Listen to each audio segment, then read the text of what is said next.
Fletcher and his girlfriend Maggie come up to work a kind of defunct cherry farm, and it's supposedly for the family sugar Fletcher's family sugar company. That's right. It's one of the more unusual communes you'll find in fact or fiction, and the situation is that Fletcher's family is very wealthy, and his father has great expectations that Fletcher will follow in the family line and be a great business success.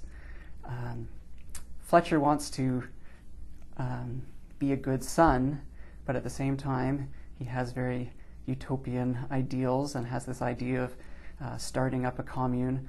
So by moving up to this cherry farm in Canada, he's really trying to have it both ways. He's trying to be the good son and also strike out on his own. And as a result, he makes a lot of bad decisions, I think. These kind of mixed motivations just don't square with each other a lot of the time, and he upsets and hurts a lot of people as a result. As a writer, I'm really interested in how people get along with each other or fail to get along with each other. I think with my first novel, The Mysteries, writing about a small town, I was interested in the question of how a community holds together, especially when it faces something like the disappearance of one of its members, which is the central part of the plot of that book.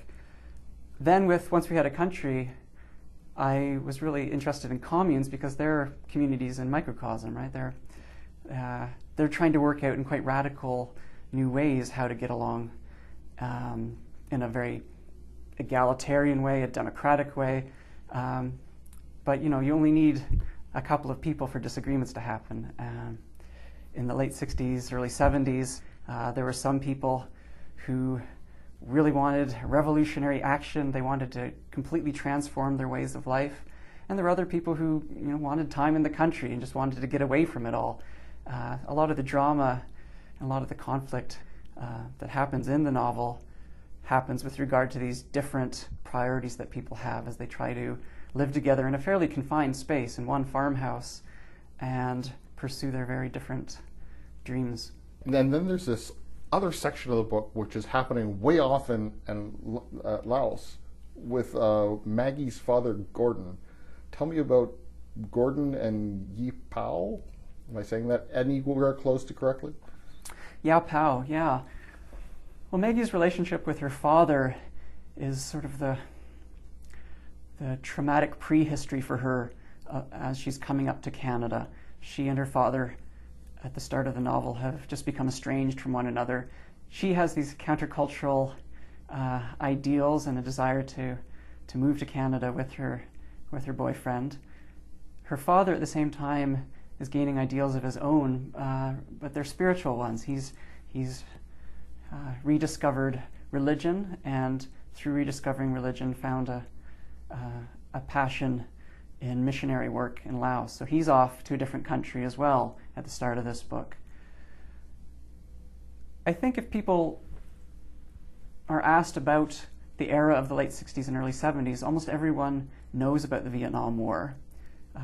But very few, I think, relatively few, remember or know about the war in Laos, which was happening right next door at the same time, involving many of the same players, US-backed forces against communist forces.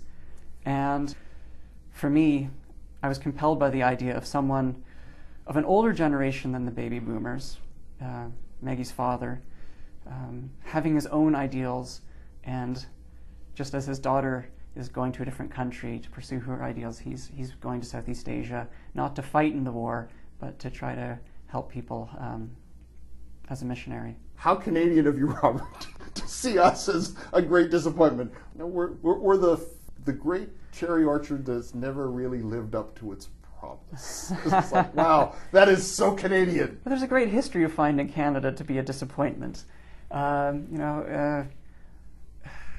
Jacques Cartier apparently showed up in Canada and called it the land God gave Cain. This place of exile and punishment. Voltaire wrote it off as a few acres of snow. Periodically, Canadians worry that Canada's not living up to its promise. Wilfrid Laurier famously said at the start of the 20th century that it was going to be Canada's century. And by the end of the 20th century, people were shaking their heads at this failed prediction. But if there's a time when people really felt excited about Canada and very fiercely proud of the country, excited about its possibilities, I think it was that time around the Centennial, Expo 67, through to the Summit Series in 1972. And that period is still one that keeps coming up in discussions of Canadian history and identity. So that really drew me back to it when I was writing this novel. I wanted to think about what exactly it was that people were so excited about in that time, and whether the Canada of that era is at all the same as the Canada now. So I think this raises big questions about who Canadians are, what their country is, and what it can be or should be. Margaret Atwood, back in the Vietnam War era, famously said that people are Canadians because they choose to be Canadian.